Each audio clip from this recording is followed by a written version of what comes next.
കഴിഞ്ഞ ഒരു ദിവസം നിങ്ങൾക്ക് ഓർമ്മയുണ്ടാകും, ഒരു വനിതാ ഓട്ടോ ഡ്രൈവറെ ചില സാമൂഹ്യ വിരുദ്ധന്മാർ കൂടി കൊച്ചിയിലെ വൈപ്പിൽ മർദ്ദിച്ച കാര്യം. അവരിപ്പോൾ എറണാകുളത്തെ ലിസി ആശുപത്രിയിൽ ചികിത്സയാണ്. ഇപ്പോൾ അവർ നേരിടുന്ന ഏറ്റവും വലിയ പ്രശ്നം ചികിത്സയ്ക്ക് ആവശ്യത്തിനുള്ള പണം കിട്ടുന്നില്ല. വാരിയല്ലുകളിൽ പൊട്ടലുണ്ട്, അതുപോലെ നട്ടലിന് ഒടിവും സംഭവിച്ചിട്ടുണ്ട്. അവർ യഥാർത്ഥത്തിൽ ആദ്യമൊക്കെ ഈ ചികിത്സയ്ക്ക് വേണ്ടുന്ന പണം ചില ആളുകളൊക്കെ സ്വരൂപിച്ച് നൽകുകയായിരുന്നു. ഇപ്പോൾ ചികിത്സ തുടരുകയാണ്. പണത്തിന് എവിടെ പോകും എന്നുള്ള ഏറ്റവും വലിയ അവസ്ഥയിലാണ് അവരിപ്പോൾ കഴിയുന്നത്. അവരുടേതല്ലാത്ത കാരണത്താൽ അവർ മർദ്ദിക്കപ്പെട്ടു.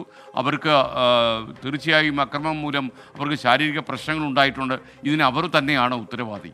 അവരെ ചികിത്സിപ്പിക്കേണ്ടത് ഈ ഇവിടുത്തെ സാമൂഹിക സ്ഥാപനങ്ങളുടെയും സർക്കാരിൻ്റെയും ജോലിയല്ലേ?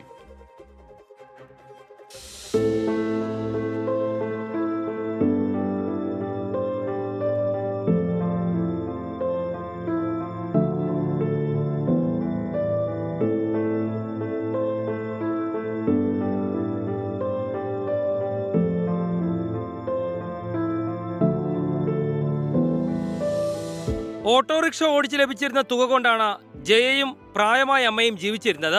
ചെറുതെങ്കിലും സന്തോഷകരമായ ജീവിതം മുന്നോട്ടു പോകുന്നതിനിടെയാണ് ജയയുടെ പിതൃ സഹോദര പുത്രി നൽകിയ കൊട്ടേഷൻ ഏറ്റെടുത്ത് മൂന്നംഗ സംഘം ജയയെ അതിക്രൂരമായി ആക്രമിച്ചത്. തുടർന്ന് ബീച്ചിൽ ഉപേക്ഷിക്കപ്പെട്ട ജയ ഗുരുതര പരിക്കുകളോടെ നിലവിൽ എറണാകുളം ലിസി ആശുപത്രിയിൽ ചികിത്സയിൽ കഴിയുകയാണ്. നട്ടലിനും വാരിയലിനും കൈക്കും ഒടിവ് സംഭവിച്ച ജയയ്ക്ക് ചികിത്സയ്ക്ക് വലിയ തുകയാണ് കണ്ടെത്തേണ്ടത്. നിർധന കുടുംബത്തിൽ നിന്നുള്ള ജയയ്ക്കോ ബന്ധുക്കൾക്കോ ഈ തുക പലപ്പോഴും താങ്ങാൻ പോലും സാധിക്കുന്നില്ല. നാട്ടുകാരും ഓട്ടോറിക്ഷ തൊഴിലാളികളും ഉൾപ്പെടെ ആദ്യഘട്ടത്തിൽ പിരിവെടുത്ത് ആശുപത്രിയിലേക്ക് പണം നൽകി. ഇനിയും വലിയ തുക ആശുപത്രിയിൽ ബില്ലടയ്ക്കാനായി ബാക്കിയുണ്ട്. ജയയുടെ അവസ്ഥ അറിയാവുന്നതുകൊണ്ട് ആശുപത്രി അധികൃതർ ഇളവുകൾ നൽകിയാണ് ഇപ്പോൾ ചികിത്സ മുന്നോട്ട് പോകുന്നത്. ഇനിയിപ്പോൾ 1,00,000 രൂപ കൂടുതലും ചിലവായിട്ടുണ്ട്. ഇനി ചികിത്സിക്കണമെങ്കിൽ ഇപ്പം ഞാനാണ് ഒരാശ്രയം. ഇനി ഈ ഫിസിയോതെറാപ്പി ചെയ്യണമെന്ന് പറഞ്ഞിട്ടുണ്ട്. പിന്നെ ഇവിടെ ഇനിയിപ്പോൾ ഈ 2 ദിവസം മുമ്പ് ഒരു 54,000 രൂപ ബില്ല് വന്നിട്ടുണ്ട്. ഇനിയുള്ള ബില്ല് വന്നിട്ടില്ല. എത്രയാകുമെന്ന് ഞങ്ങൾക്ക് അറിയില്ല. നാട്ടുകാരാണ് ഇപ്പം ഞങ്ങളെ സഹായിച്ചുകൊണ്ടിരിക്കുന്നത്. എൻ്റെ അമ്മയാണെങ്കിൽ ഒരു രോഗിയാണ്. പിന്നെ എനിക്ക് ശമ്പളമുള്ളത് അതുകൊണ്ട് നോക്കണം. തുടർന്ന് 6 മാസത്തെ കൂടുതൽ വേണ്ടി വരും എന്നാണ് ഡോക്ടർമാർ പറയണത്. ആശുപത്രിയിൽ ജയയോടൊപ്പമുള്ള സഹോദരിക്കും കുടുംബത്തിനും ഈ തുക കണ്ടെത്താനും സാധിക്കുന്നില്ല.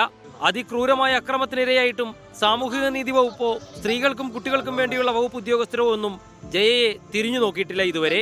ചികിത്സ മുന്നോട്ട് കൊണ്ടുപോകാൻ ഇനിയും വലിയ തുക ആവശ്യമുള്ള ഈ കുടുംബത്തിന് സുമനസുകളുടെ സഹായം ഉണ്ടാകുമെന്നാണ് പ്രതീക്ഷ.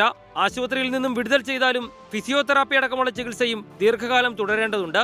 പോലീസ് സ്റ്റേഷനിൽ സൂക്ഷിച്ചിരിക്കുന്ന ഓട്ടോറിക്ഷയുടെ ഇൻഷുറൻസ് പുതുക്കാനുള്ള പണം കണ്ടെത്താൻ പോലും നിലവിൽ കഷ്ടപ്പെടുകയാണ് ജയയുടെ ബന്ധുക്കൾ. വീണ്ടും ഓട്ടോറിക്ഷ ഓടിച്ച് കുടുംബം നോക്കണമെന്നാണ് ജയയുടെ ആഗ്രഹം. അതിനു വേണ്ട ആരോഗ്യസ്ഥിതിയിലേക്ക് മടങ്ങിയെത്താനുള്ള തുക കണ്ടെത്താൻ എന്ത് ചെയ്യണമെന്നറിയാതെ കഷ്ടപ്പെടുകയാണ് ഈ കുടുംബം.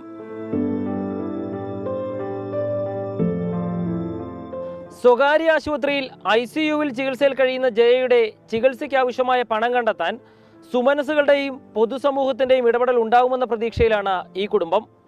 വരും ദിവസങ്ങളിൽ ആശുപത്രിയിൽ നിന്ന് ഡിസ്ചാർജ് ആകുന്നതിന് മുൻപ് തന്നെ ചികിത്സയ്ക്ക് ആവശ്യമായ പണം കണ്ടെത്തണമെന്ന ആശങ്കയിൽ കൂടിയാണ് ജയയുടെ കുടുംബാംഗങ്ങൾ. എസ് ശ്യാംകുമാർ, 24 കൊച്ചി. ഓക്കെ, ഈ ജയയുടെ കാര്യം നിങ്ങൾക്ക് ആർക്കെങ്കിലും സഹായിക്കാൻ പറ്റുമെങ്കിൽ തീർച്ചയായിട്ടും സഹായിക്കണം. അവർക്ക് ഒരുപാട് മർദ്ദനം ഇവരിൽ നിന്ന് ഏൽക്കുകയുണ്ടായി. അവർ ചെയ്യാത്ത കുറ്റത്തിനാണ് അവരിപ്പോൾ എറണാകുളത്തെ ലിസി ആശുപത്രി ചികിത്സയിൽ കഴിയുന്നത്.